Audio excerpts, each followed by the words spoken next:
Story: The Gilded Cage.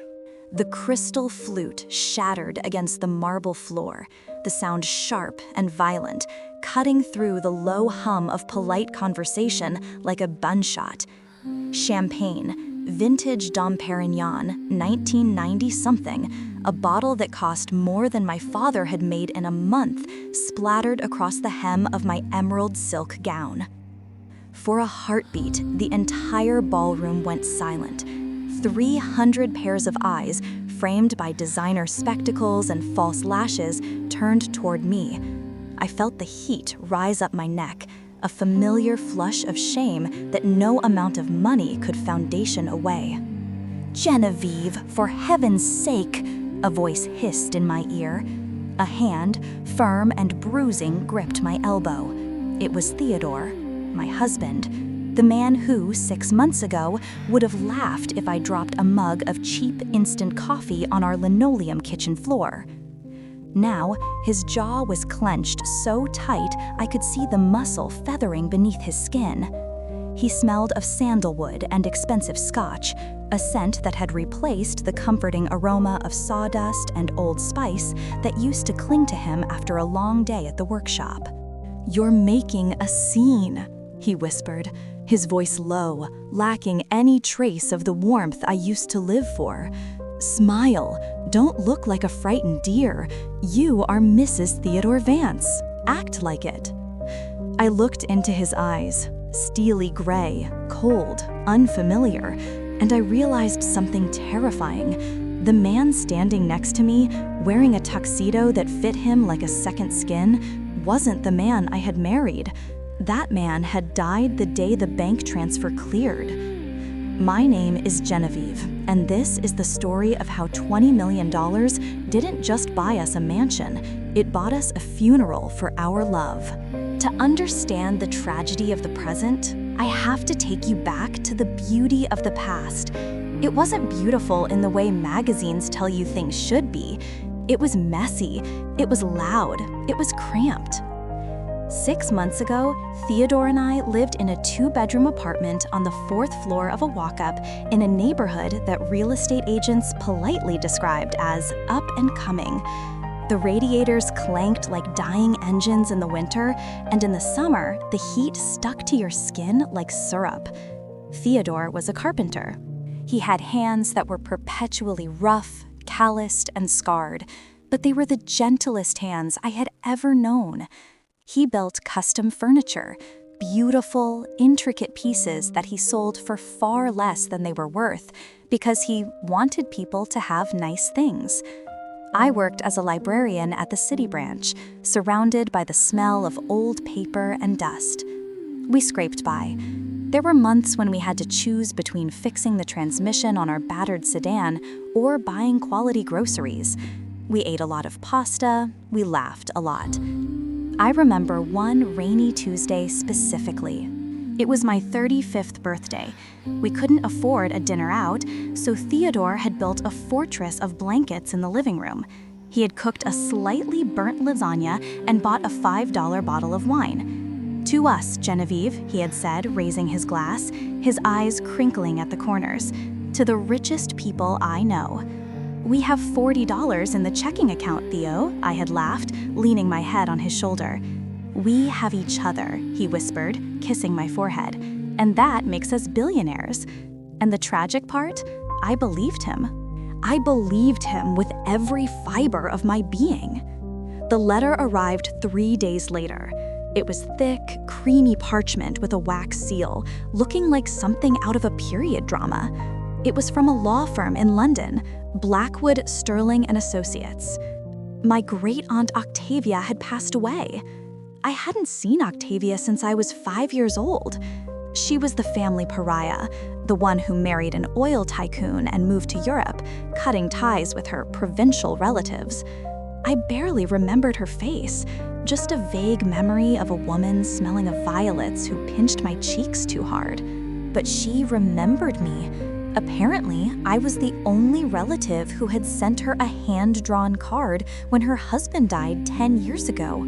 A simple gesture of a child, long forgotten by me, but hoarded by a lonely old woman. The inheritance was staggering, $22 million after taxes. Also, a villa in Tuscany, which was in disrepair, and a portfolio of stocks. I remember sitting at our chipped kitchen table, the letters shaking in my hands. The silence in the room was heavy, suffocating. Theodore stood behind me, reading over my shoulder. Is this real?" His voice cracked. "I think so," I whispered. I felt nauseous. It wasn't joy. It was a deep, primal fear. It felt like the ground had opened up beneath us. Theodore walked around the table and sat opposite me. He stared at the wall for a long time. Then, a slow smile began to spread across his face. It wasn't his usual goofy, lopsided grin. It was hungry. It was sharp. "Do you know what this means, Jen?" he said, his voice dropping an octave.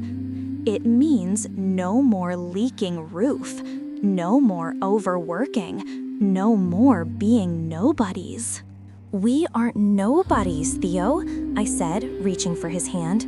"We're us." He pulled his hand away, subtly, as if to scratch his nose, but I felt the rejection. "We can finally live, Genevieve, really live." The changes didn't happen overnight. It was insidious, like mold growing behind wallpaper.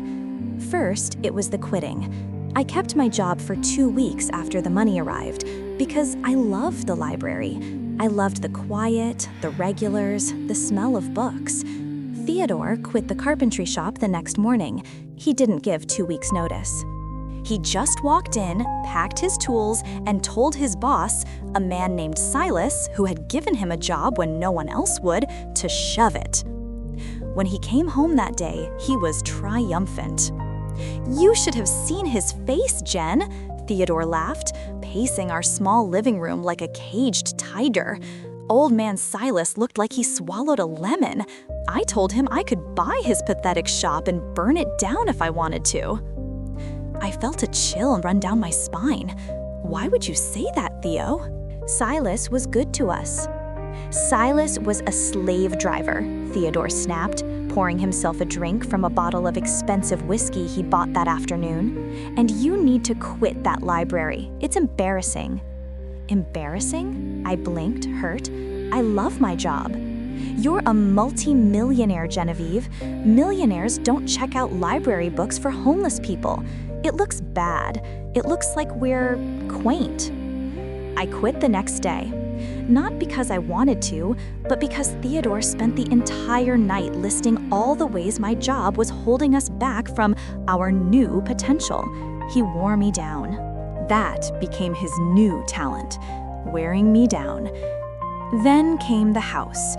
We moved from our 800 square foot apartment to a 10,000 square foot estate in the most exclusive gated community in the state, Highland Groves. The house was a monstrosity of glass, steel, and cold white marble.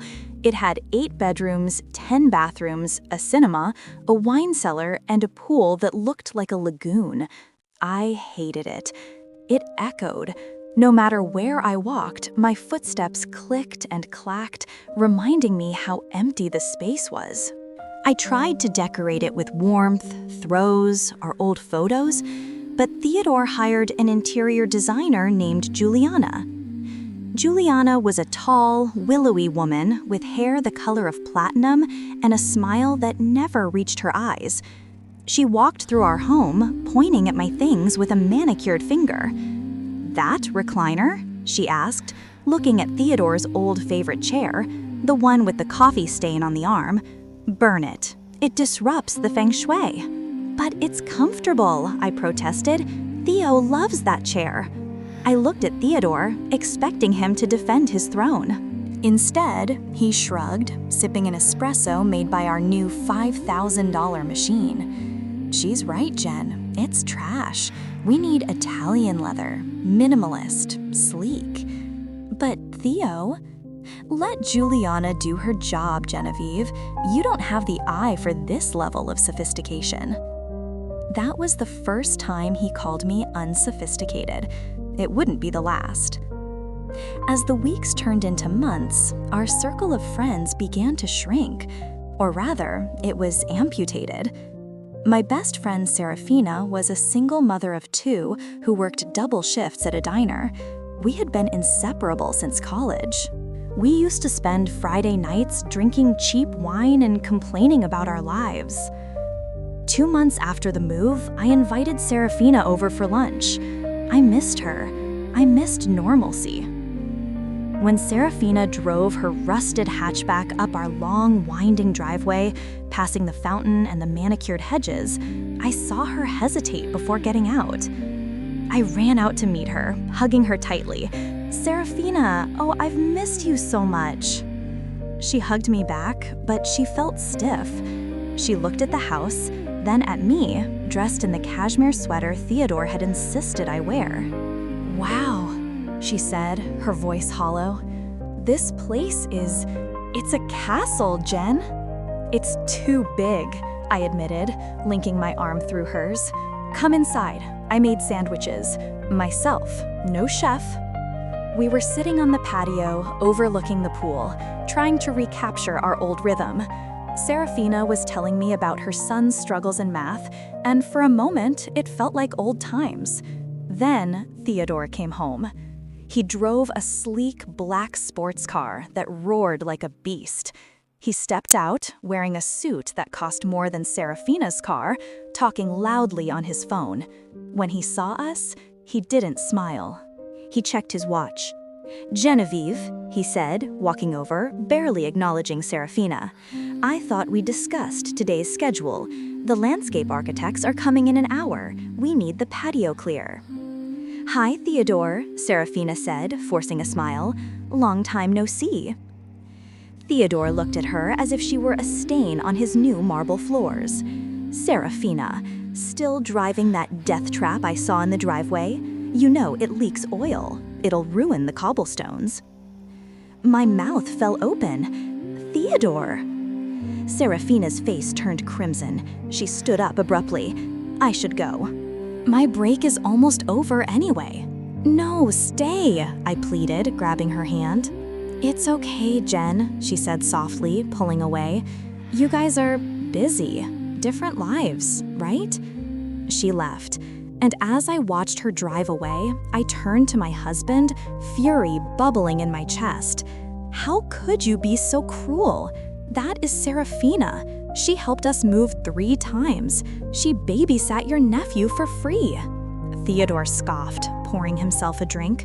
"She's a leech, Genevieve. People like that, they just want handouts. You need to elevate your circle. You can't be friends with the help. She is not the help. She is my sister in everything but blood." "She is a waitress," he said coldly, "and you are the Lady of Highland Groves. Start acting like it. I have invited the Huntingtons for dinner on Friday. Cordelia Huntington is the woman you should be emulating, not Serafina." I slept in the guest bedroom that night. It was the first time we had slept apart in 10 years. The bed was king-sized, covered in Egyptian cotton, and it felt like a slab of ice. The money changed me, too. I can't deny that. But not in the way it changed him. It made me paranoid. It made me lonely. But for Theodore, the money acted like a magnifying glass for all his insecurities. He had always felt small, I realized. He had always felt like the world owed him something. Now that he had it, he was terrified of losing it, yet obsessed with showing it off. He started investing. He didn't consult me. The accounts were joint, but he had taken over the management of them, claiming I didn't have the head for finance. He poured millions into cryptocurrency, risky real estate ventures, and a startup run by a man named Vance, no relation, who wore sunglasses indoors. "It's about legacy, Genevieve," he would say when I questioned the withdrawals. "You think small. I think empire." But the empire was leaking. I saw the statements he tried to hide. We were burning through cash at an alarming rate. Cars, clothes, parties, bad investments. And then there was Vanessa. I met Vanessa at the country club Theodore had forced us to join. She was everything I wasn't. Tall, raven-haired, sharp-tongued, and oozing old money confidence. She was the widow of a tech mogul. Theodore was infatuated, not romantically at first, but socially. He followed her around like a puppy. She validated him. She told him his suit was exquisite. She laughed at his jokes.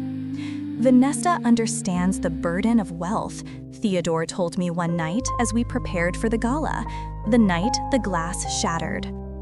"I'm right here, Theo," I said, fastening my diamond earrings. "You're not alone." He looked at me in the mirror, his expression pitying. "You're here physically, Jen, but mentally, you're still in that 2-bedroom walk-up. You still check price tags. It's exhausting." That hurt more than a slap. Which brings us back to the gala, the shattered glass, the eyes staring at me. After Theodore hissed at me to smile, I bent down to pick up the shards of glass. "Leave it," he snapped, louder this time. "The staff will get it. Don't demean yourself." I froze, my hand hovering over a jagged piece of crystal. I looked up. Cordelia Huntington was whispering to Vanessa. They were giggling, laughing at me. The clumsy lottery winner, the nouveau rich fraud. And then I saw it. The way Vanessa looked at Theodore. It wasn't the look of a mentor or a friend. It was possessive. And the way Theodore looked back, it was with a hunger I hadn't seen directed at me in months. I stood up. I didn't smile. I didn't apologize. "I need some air," I said. "Don't be long," Theodore muttered, turning his back on me to greet a senator. I walked out of the ballroom, down the grand staircase, and into the cool night air. I walked past the valet stand, past the Ferraris and Bentleys. I needed to breathe. My phone buzzed in my clutch. It was a notification from our bank, a transfer alert. Transfer of $500,000 to V. Sterling Consulting authorized. V. Sterling. Vanessa stopped. Then it hammered against my ribs like a trapped bird. $500,000 while I was standing right there? I unlocked my phone and opened the banking app. I scrolled through the history. It wasn't the first transfer. There were dozens. Consulting fees, design fees, Project Alpha. Over $3 million in the last 4 months, gone to her. I felt like I was going to vomit. It wasn't just an affair, it was a plunder.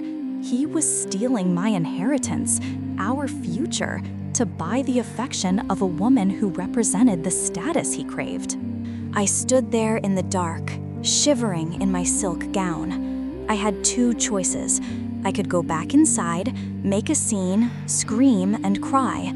Or I could be the person Theodore said I wasn't. I could be smart. I hailed a taxi. The driver looked shocked to see a woman in a ball gown hailing a cab, but he stopped. "Where to, lady?" "Take me to the city," I said, "to the library on 4th Street."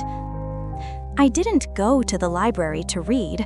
I went there because it was the only place I could think clearly. I sat on the steps, ignoring the cold stone, and I made a phone call. "Mr. Smith, Blackwood?"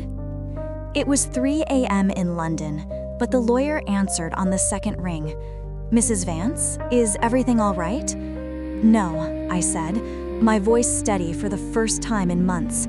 "I need to freeze the accounts, all of them, immediately." "The joint accounts?" "Yes, and I need you to look into some transfers to a Vanessa Sterling. I believe I am being embezzled." "I see," Blackwood said, his tone shifting from sleepy to professional. "I can put a temporary hold on everything within the hour, but your husband, he will be cut off." "Good," I said, "do it."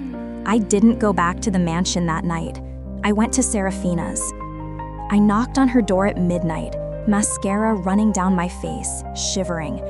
She opened the door, wearing oversized pajamas, her hair in a messy bun. She took one look at me and didn't ask a single question. She just pulled me inside and locked the door. She made me tea, cheap tea in a chipped mug. It tasted better than the Dom Perignon. "He's giving her my money, Sarah," I whispered, wrapped in a fleece blanket on her worn-out sofa. "He's trying to buy a new life with her." "So, what are you going to do?" Serafina asked, her eyes fierce.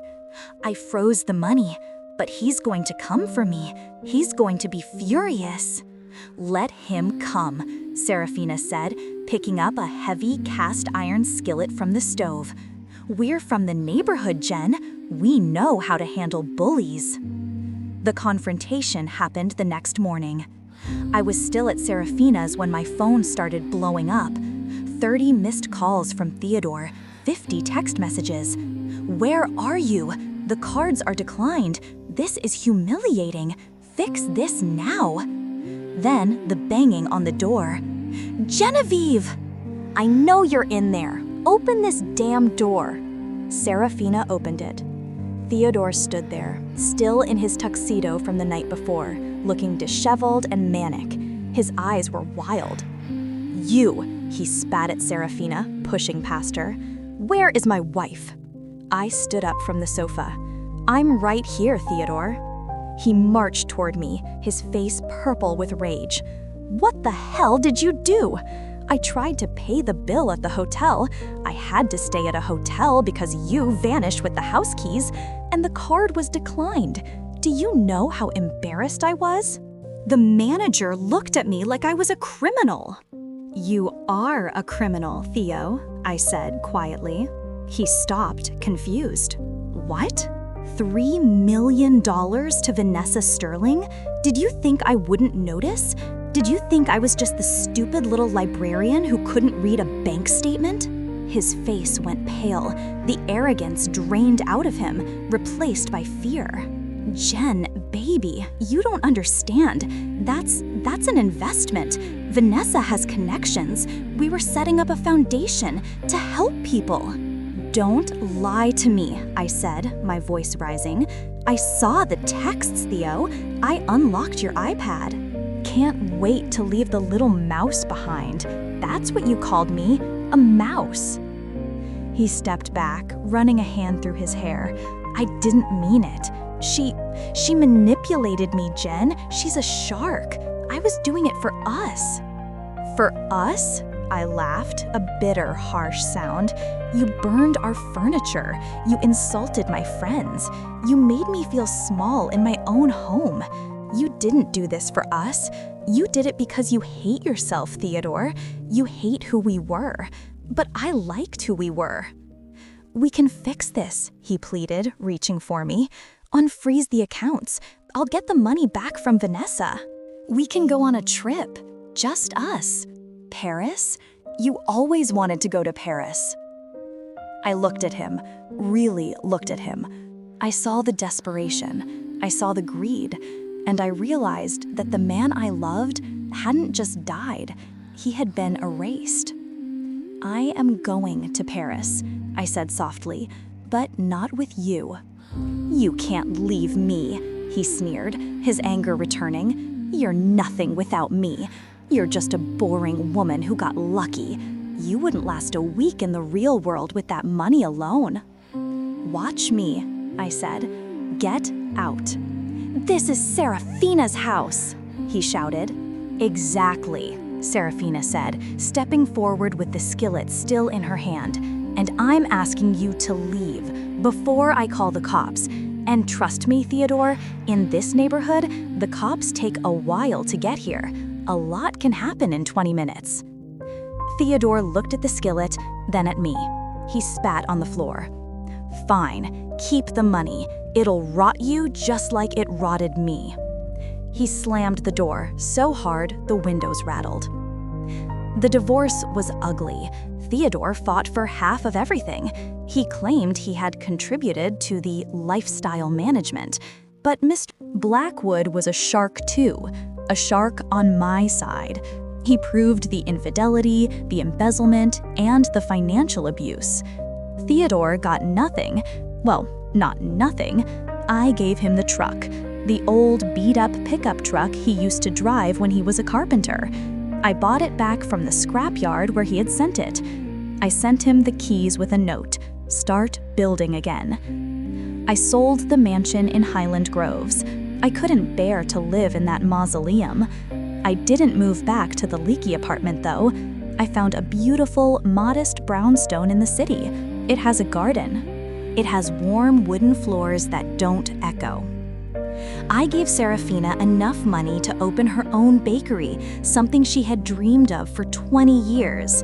She didn't want to take it, but I told her it was an investment, and it was. Serafina Sweets is now the most popular spot in the district. As for me, I went back to school. I'm studying art history, and I opened a foundation, a real one. We fund libraries in underfunded neighborhoods. We buy books, we fix roofs. I see Theodore sometimes, not in person, but in the grapevine of the city. I heard he tried to date Vanessa openly after the divorce, but without my money flowing into her accounts, she lost interest within a week. She dumped him publicly. Last I heard, he was working construction again, living in a small studio across town. Sometimes, late at night, I sit in my garden with a glass of wine, a nice Pinot, but not $500 a bottle. I think about the money. People say money changes you. They say it corrupts, and maybe it does. It certainly destroyed Theodore. It took his insecurities and fed them until they burst. But for me, the money didn't change who I was. It just revealed who I could be when I wasn't afraid of the rent being due. It gave me the power to say no. It gave me the freedom to help the people I love. But the most important thing I learned is this: wealth isn't about the number in your bank account. It's about the richness of your sleep at night. It's about the taste of bread shared with a friend who loves you when you're broke. I am wealthy now, truly wealthy. Not because of the millions, but because I know exactly who I am, and no amount of money can ever buy that. It's been 2 years since the gala. Yesterday, I was walking past a construction site near the new library wing I'm funding. I saw a man in a hard hat sanding a wooden beam. His back was to me, but I recognized the set of his shoulders. Theodore. He looked older, tired, but as he worked the wood, I saw a flash of the old grace in his hands. He paused, wiping sweat from his brow, and laughed at something a coworker said. It was a genuine laugh. I stopped for a moment, hidden by the scaffolding. I felt a pang of sadness, yes, but mostly I felt relief. He was building again, and so was I. We had both survived the lottery, just not together. I turned away and walked toward the library, the sound of sanding fading behind me. The smell of old books was waiting, and to me, that smell was worth more than all the gold in the world.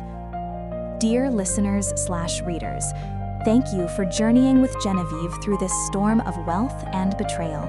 It's a powerful reminder that money amplifies what is already inside us, for better or for worse. I want to hear from you.